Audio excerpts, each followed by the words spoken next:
दिन की बात है।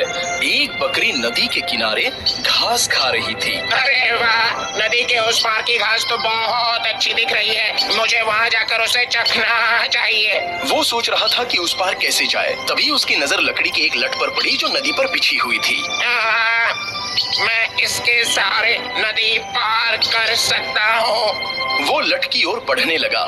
लट पर पैर रखने पर उसने देखा उसकी दूसरी छोर पर एक बकरी पहले से ही खड़ी है।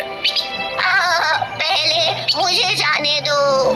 दूसरी बकरी ने कहा। पर क्यों? पहले तो मैं जाऊंगा। नहीं नहीं, लकड़ी पर पहले मैं चढ़ा तो पहले मैं जाऊंगा। दूसरी बकरी ने कहा। पहली बकरी सोचने लगी। उसे अपने दादाजी की कही एक कहानी याद आ गई। दो घमंडी बकरियां एक पुल पार करना चाहती थी, मगर एक दूसरे के लिए जगह नहीं बनाना चाहती थी और आखिरकार लड़ने लग गई। फिर दोनों पुल से नीचे गिर गई और पानी में डूब गई। इसलिए पहली बकरी ने अक्लमंदी दिखाई। दोस्त, ये लड़ने का वक्त नहीं है, दिमाग से काम लेते हैं। मैं यहाँ झुक जाता हूँ और तुम मेरे ऊपर से छलांग लगाकर उस पार चले जाना। ये कहकर पहली बकरी उस लट पर झुक गई। दूसरी बकरी उसके ऊपर से कूदकर दूसरे पार निकल गई। बहुत बहुत शुक्रिया दोस्त, तुमने अक्लमंदी से काम लिया।